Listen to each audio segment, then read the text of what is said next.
I'm a paranormal investigator, but I'm also a sensitive. A sensitive is somebody that can pick up frequencies or changes in the environment. Some of these changes tend to be what we call conscious energy, such as spirits and ghosts. His father left him before he was born, his mother died when he was a teenager, and his stepfather rejected him. Left to fend for himself in the Wild West, Billy did what he had to do to keep alive. He turned to a life of crime. The legend of James Dean lives on 50 years later, but is his spirit still around? You don't get a chance to talk to people like this, do you? No. It's like using a Ouija board, but no one can push it. Do you know what I mean? Yeah, you're not asking for it. Right. Yes or no. 62. I know you can do this. 64.1. Yep. 62. Bring it to 62. 63.9, 63.7. To my amazement, it started going down. Bring it to 62. 62.3, 62.1. Make it drop down to 62. 62. Oh, okay. 0. You wrote a book here called Dizzy and Jimmy. Yes, I did.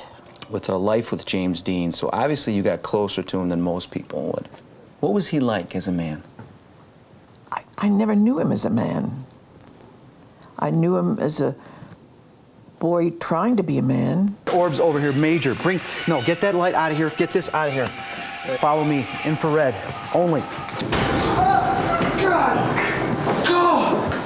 Oh, I swear to God, something just pushed my hand on the... That was cool. I'm gonna put the spirit box on. Yeah, let's get it. And see if we get any voices. Okay. Yeah. There's 2 different spirits that said that. Yeah. You got it. Okay. And the other voice says, you got it. Confirming what it just said. This is amazing. Give me some. Our previous investigation presented us with a wide range of possible paranormal activity. It was a night that neither of us is likely to forget. He hangs around here because he's afraid to leave the place. Mm-hmm. He died here. Mm-hmm. And he's afraid to go to the other side because he's afraid he's going to be punished. He killed somebody. I felt like I was seeing something I'm not supposed to see.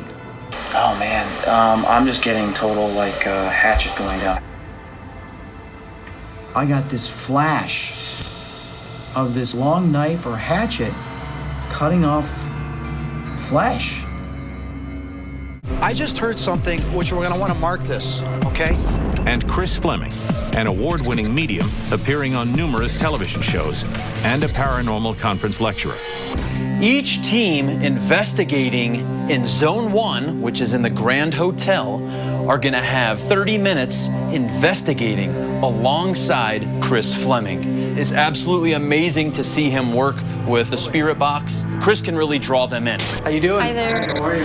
Good. Hector, Chris Fleming. Nice to meet you. And one thing to keep in mind, guys, is whenever you do a spirit box session, you want to keep an open mind, but you also want to be conscious of any radio frequencies that come through to make sure there's no contamination. So you guys heard a response. It said something which we weren't able to make out, but yet then we had a physical reaction to that of a bang. Mm-hmm. Take me to where you guys heard it. Now, as a medium sensitive, I just have to ask this. Do you guys feel any difference at all in the air or in this hallway from when we first came here? If so, explain.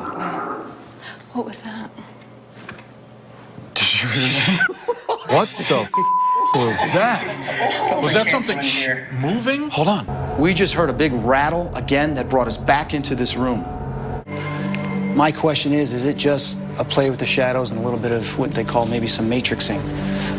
But it does have what looks like a torso, so I gotta give you credit for that. Now, what about SAG apps? Jim would take the history and implement it into the questions. And he would call those people out, which was excellent. So I was impressed. They go in and out of the house like a highway.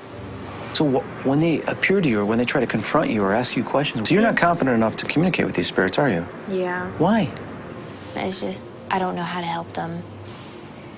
Right. Because how am I supposed to help someone that nobody else sees? Maybe that's your gift. Maybe you were meant to assist them and help them.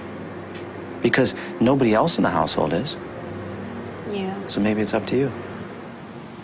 Colt, why are you getting uncomfortable while he's talking about this? He keeps on saying no after he's already seen that. No, I didn't say no after. Not no, but you're still even doubting, like you're saying. Yeah. You're being skeptical about it. Marilyn, what is it gonna take you? Because this is sounding just like I went through with my father. I didn't say that I didn't believe what you're saying, did I? No, you didn't say that, but it seems like even when you're there, you're saying, even if all this is going on, which means like you don't believe it. No. You want to take it to that extreme No. that I don't believe it. No, Dad. Let me share something with you, both of you. I had to go through this alone. Okay?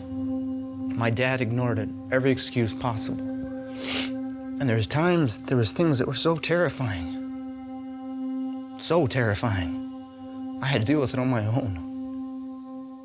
And I would hate to see for any of them to go through this. But I want to plead with you, okay? Please. It's okay if you don't know. Stop making excuses, because this stuff does exist. We don't have to understand it, but he needs you to accept him for who he is. And by believing, you will give support to him.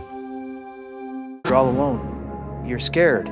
But then when you begin to realize that there's other people out there that have gone through what you went through as a kid, it's like, I can do something about that.